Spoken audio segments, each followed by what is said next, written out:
په دې وخت کې زه پېښور پریس کلب مخ ته موجود یم. نن د پېښور خبریالانو په وینا باندې ټول خیبر پښتونخوا کې خبریالانو چې دی یو تحریک شروع کو. ټول پاکستان کې په یو ګڼ شمېر باندې خبریالان چې دي خپل دندونه لرې کړي دي. بیا دا چې خبریالانو باندې بریدونه کیږي، ډېر ګڼ شمېر کسان چې دي په دندې وخت کې چې دی وجل شو.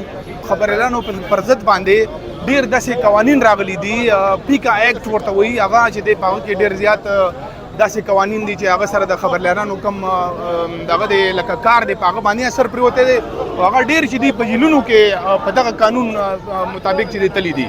نو په دې باندې چې دی نن د خبریالان بهر راوتي دي. موږ دلته د دوه مشران چې دي دو سره خبرې کوو چې دو دا تحریک چې دا به کله پورې جاري وي او د خبریالانو په دې وخت کې کمې کمې غټې ستونزې دي.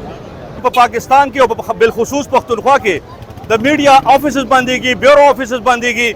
تاسو ګورئ صحافیان د خپل ملازمتونو نه په زور باندې فارغ کیږي او د صحافیانو معاشي قتل عام روان دی. د اظهار رائے په ازادۍ باندې مختلف قسمه قدغنونه لګېدلي دي. دا تحریک د دې صرف نن آغاز شوی دی او زما په خیال چې زمونږ اخیری درنامه په اسلام آباد ډي چوک کې وي. په ریپورټینګ کې یو ازادي نشته دی او مالی ازادي مورته نشته. تنخواګانې د ډېرو خلکو چې دي هغه کټ شوي دي، بېروزګاره شوي دي. په یو شارټ نوټس باندې هغوی د نوکرونه فارغېږي او که چاته تنخوا میلاویږي نو 40% په هغې کټ لګېدلی دی. 3 میاشتې پس تنخوا میلاویږي او په یو نوټس باندې په یو ایمیل باندې ملګري فارغېږي. په پېښور پریس کلب سره وابسته تقریبا 300 کسان بېروزګاره دي. نو په دې وخت کې تاسو ته پته ده چې مهنګایي ده، بېروزګاري ده او څنګه چې د پېټرول پروډکټس قیمتونه زیاتېږي، دغسې زموږ ټولو بجټ متاثر شوی دی. اوس یو نوی ټرند په پاکستان کې شروع شوی دی. نوی ټرند دا شروع شوی دی چې مالکان که هغه د اخبارونو دي، که هغه د ډیجیټل میډیا والا هم پکې شته او د ریګولر میډیا ټي وي چینل هم پکې شته، هغوی دا غواړي چې د 10 کسانو کار د 3 کسانو کي.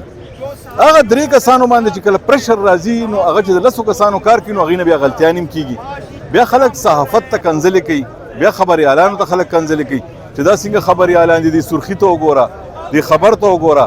خو هلته په هغه باندې دا پرشر پیله به چې کوم کار 10 کسانو کتو د هغوی د لاسه به تېرېدو، مخکې به تلو او چاپ کېدو به یا به په ټي وي ته تلو. هغه اوس د 3 کسانو د لاسه تېري. یو خو د جرنالیزم کوالټي خرابېږي لګیا ده. دویمه خبره دا کېږي چې د صحافیانو ژوند کمیږي لګیا دی. اول به صحافیان چې کوم هغوی ژوند به 55 کالو نه واله 60 کالو پورې به هغوی ژوندي پاتې کېده.